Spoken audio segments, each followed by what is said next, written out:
ST Hasan साहब की तरफ से इस तरह का बयान ऐसे वक्त पर देना जब यहां पर कार्रवाई की जा रही है, यह देखा जा रहा है कि दोषी कौन है, शुरुआत किसने की, और उस वक्त ऐसा बयान ये जायज है कि नहीं है, यह बताइए मुझे। देखिए हिमांशु, नकाब पोश कौन थे, नकाब में कौन वहां पर वारदात को अंजाम दे रहे थे, ये सबसे बड़ा जांच का विषय ये है। क्यों, किसके थे, किसके उकसाने पाप का गड़ा बढ़ता है तो इस तरह का ब्लास्ट हो ही जाता है। ये विरोध करने का तरीका थोड़ा कैजुअल नहीं था। देखिए हिमांशु, इनके भारतीय जनता पार्टी के आपने नेताओं से नहीं पूछा उन्होंने क्या क्या कहा? समाजवादी पार्टी के आप हैं, समाजवादी पार्टी के एसटी हसन बयान दे रहे हैं, तो मैं समाजवादी पार्टी से पूछूंगा ना। और मैं तो कह रहा हूं, मैं तो बार बार कह रहा हूं कि वो मैं तो बार बार ये बात कह रहा हूं। अच्छा, भारतीय जनता पार्टी के प्रवक्ता बैठे, आप उनसे बात करेंगे, पूछेंगे आप? मैं सुनिए ना, बीजेपी से पूछूंगा। एसटी हसन का आप बताइए, आप समाजवादी पार्टी के प्रवक्ता है रंजन साहब। अरे तो ये बताइए, क्या प्रज्ञा ठाकुर जी इनकी सांसद नहीं है? अरे मेरे को अभी एसटी हसन साहब को मैं सुनवा रहा हूँ।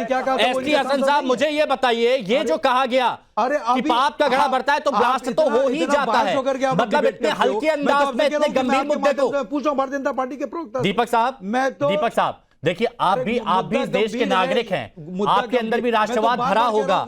जब इस तरह की घटना घटित होती है तो उसका विरोध करेंगे कि नहीं करेंगे, या ऐसे बयान देंगे? तो आप, मैं तो कह रहा हूं, मैं तो लॉ एंड ऑर्डर पे सीधे सीधे मैं प्रश्न उठा रहा हूं। अरे ठीक है, लेकिन ऐसे बयान देके तो और खराब कर रहे हैं ना आप लॉ एंड ऑर्डर को। पिछले कई साल से ये बयान गलत नहीं है क्या? मुझे बस ये बता दीजिए। इन्होंने पहले बयान दिया था तो आपने क्या उस पर कोई डिबेट की थी?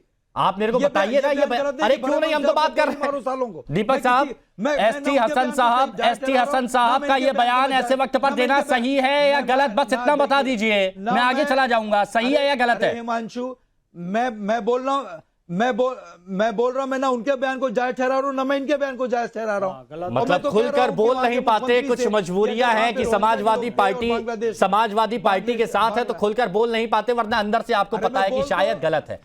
सुरेश जोशी जी, अरे मैं बोल तो रहा हूं, लेकिन मैं आपने कहा ना जायज नहीं ठहराते, आप इनसे पूछो वो बात कि क्या क्या कहा था उन्होंने। सुरेश जोशी जी, ये माहौल जो इस वक्त बना, ये पहले 5-6 महीने से चल रहा था, ये कह रहे हैं एसटी हसन साहब। ऐसा क्या हो रहा था कि 5-6 महीने से धीरे धीरे पाप का गड़ा भरा और ब्लास्ट हो गया?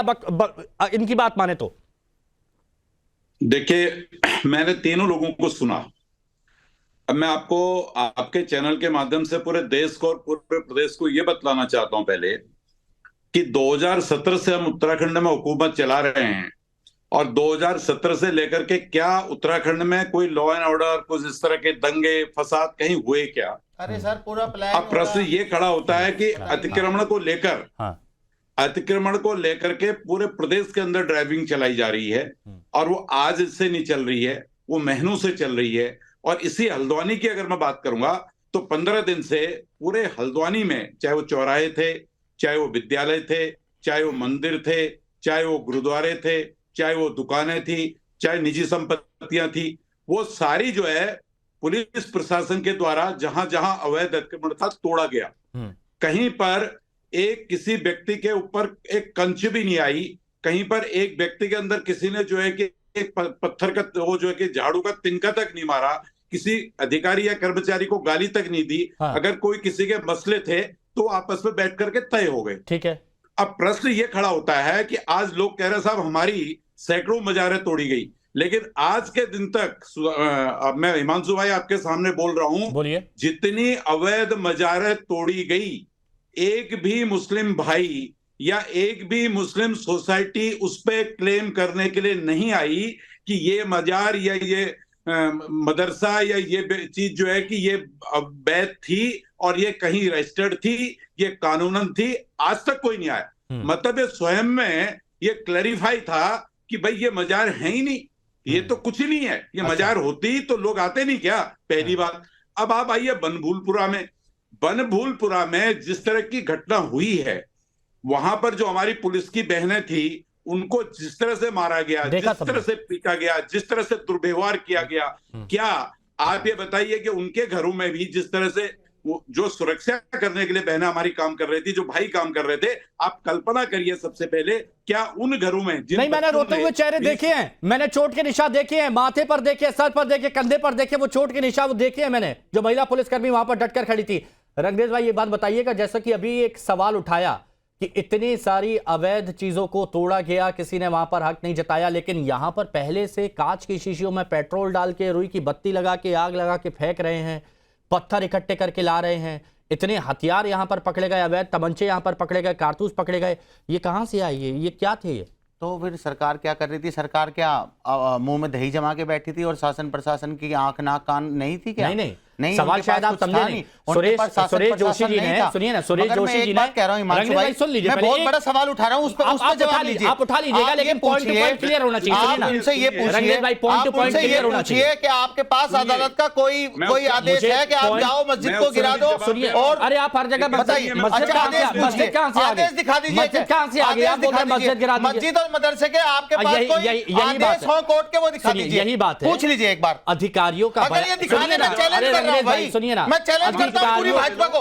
सुनिए, अधिकारियों का बयान था। अधिकारियों के बयान के बाद उन्होंने कहा कि किसी भी तरह के उसके वैलिड डॉक्यूमेंट नहीं थे। अब मुझे ये बताइए, अगर अतिक्रमण हटाने गए तो ये पेट्रोल बम, ये पत्थर, ये कारतूस, ये कट्टे, तमंचे, ये कहां से? बाकी जगह भी तो हटा, बाकी जगह शांति से क्यों हो गया, यहां क्यों नहीं हुआ? देखिए, जो वहां की जांच एजेंसियां हैं उत्तराखंड की, उन्होंने बाकायदा 5 रिपोर्ट दी, जांच कर और उसमें बताया कि यहाँ पर ये हिंदू, जब भी मामला मंदिर और मस्जिद का आता है तो ये सेंसिटिव मसला होता है, इसमें दोनों धर्म के लोगों को सेंसिटिव बाकी जगह जहां पर रखना पड़ता है भाई, जहां पर कोई ठेला लगा है, सील कर देते हैं। मुझे एक बात, आपको 2 दिन में कार्रवाई 14 फरवरी को अदालत में सुनवाई होनी थी। मोहम्मद फैज खान साहब, जल्दी क्यों की गई? मोहम्मद फैज खान साहब आप भी हैं, रंगरेज भाई आप भी हैं, मुझे ये बताइए, बाकी जगह कोई ठेला लगा रहा है, कोई अवैध अतिक्रमण कर रहा है, उसको भी हटाया गया, वहां पर ऐसा नहीं हुआ, यहां पर ऐसा क्यों हुआ? ऐसी क्या भूगोलिक स्थिति यहां पर है, मुझे ये बता दीजिए। नहीं हिमांशु भाई, आप इनसे जो बीजेपी के प्रवक्ता हैं, तो आप इसका जवाब नहीं दे रहे, आप इसका जवाब नहीं देंगे, इसकी वजह से उन्होंने मस्जिद को शहीद कर दिया। ये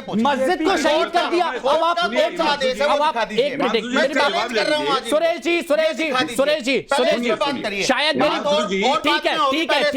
ठीक है सुरेश जी, मेरी बात शायद ये नहीं सुनेंगे। आप अपनी बात रखिए, अधिकारियों ने कहा था अवैध है और इसीलिए हटाया। कोई सुप्रीम कोर्ट है क्या? कोई वैलिड डॉक्यूमेंट अधिकारी का सुप्रीम कोर्ट है क्या? सुरेश जी बताइए। हमारे देश में न्याय प्रणाली है भाई, उससे चलता है देश। उन्हीं से पूछते हैं, उन्हीं से पूछते हैं। एक मिनट, हाँ सुरेश जी बताइए। देखिए, मैं पहली बात तो ये बता दूं, ये जितने भी लोग टीवी चैनल्स में आकर के देश और प्रदेश को गुमराह कर रहे हैं कि 14 तारीख की डेट लगी हुई है, मामला न्यायालय में है, ये गलत बोल रहे हैं। इसलिए गलत बोल रहे हैं, हाँ। उच्चतम न्यायालय के जो आदेश हैं, उत्तराखंड के अंदर कोई भी अवैध निर्माण है, उस अवैध निर्माण को हटाइए। ये जो बताइए ये क्या है? मैं बता रहा हूं। अच्छा, सुप्रीम कोर्ट से स्टे क्यों मिला था? निर्माण के आप इससे पहले भी कार्रवाई कर रहे थे, 1000 मकानों पर रेलवे की जमीन कहीं पर कब्जा हो जाए। सुप्रीम कोर्ट ने, हाई कोर्ट ने कहा कि टूटेगा, मगर जब हम सुप्रीम कोर्ट गए तो हमें स्टे मिल गया। सवाल का जवाब शायद अच्छा नहीं है। लास्ट प्रमाण थोड़ी है, ये कोई बीजेपी के प्रवक्ता है, ये कोई सुप्रीम कोर्ट के जज थोड़ी है, जो ये कहेंगे सच होगा। अच्छा, एक मिनट, अभी आप सुनिए ना, एक मिनट फैज भाई ये बताइए, अभी बोला गया कि बीजेपी वाले जवाब दें, बीजेपी वाले ने जवाब दिए तो एक और सवाल खड़ा हो गया। अब कहा जा रहा है सुप्रीम कोर्ट के नहीं है, तो आपको क्या जो चीफ जस्टिस है वो ले आए?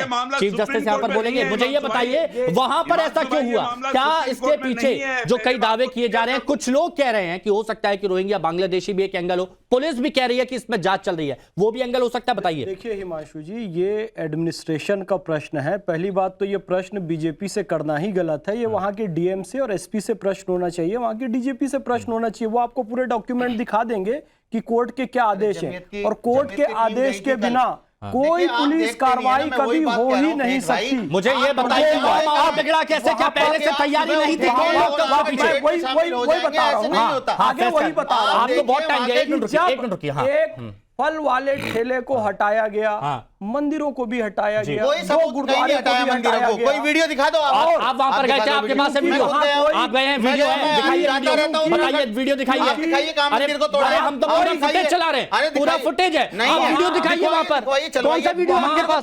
जब वहां पर अतिक्रमण हटा, मैं ठीक है, मैं गारंटी कर रहा हूं, मेरी बात सुनिए, जब अतिक्रमण हटाने गए वहां पर हंगामा हुआ, वो पूरा फुटेज एक बार फिर आपको दिखा दूंगा, उससे पहले का दिखाता हूं। जितने भी दर्शक हैं, मैं उनसे कहना चाहता हूं, ठीक है, यहाँ पर दिखाइए। आपको आप वो दिखा रहा हूं। सारे टाइम लाइन के हिसाब से चलिए, टाइम लाइन के हिसाब से आप ये अरे मंदिर को तोड़ा रहा हूं मैं, आपका नहीं, आपका ये कि मंदिर को तोड़ा जाए, आपका ये मंदिर को तोड़ा जाए, यहाँ पर आप मंदिर मस्जिद लाएंगे, नहीं तो मंदिर भी आप मंदिर मस्जिद लाएंगे, नहीं आप ये कैसे कह सकते हैं? अरे वहां पर अतिक्रमण हटाने की बात चल रही थी, इस मामले में तब मिलाइए नहीं, एक पॉइंट सब दिखाता हूं, सब चला मैं बता रहा हूं सनातनियों की आस्था का सबसे बड़ा केंद्र जो द्वादश ज्योतिर्लिंग है, काशी विश्वनाथ के क्षेत्र में भी बहुत सारे ऐसे मंदिर हैं जिसे हटाया गया। वो तो वैलिड थे, फिर भी विकास के कारण उसे हटाया गया। उसके सारे वीडियो इंटरनेट में पड़े हुए हैं, सारे फोटोज पड़े हुए, लेकिन सवाल यहाँ पर खड़े किए जाएंगे, सवाल यहाँ पर खड़े किए जाएंगे। देखिए सबसे बड़ी बात, आप लोग शांत हो जाइए। जहां पर शांति बनाए रखना चाहिए वहां पर एक नया विवाद छेड़ने की कोशिश की जाती है। इससे ज्यादा कुछ होता नहीं है, भरोसा किसी पर होता नहीं है। बहुत बहुत शुक्रिया आप सभी का हमारे साथ जुड़ने के लिए। राष्ट्रवाद में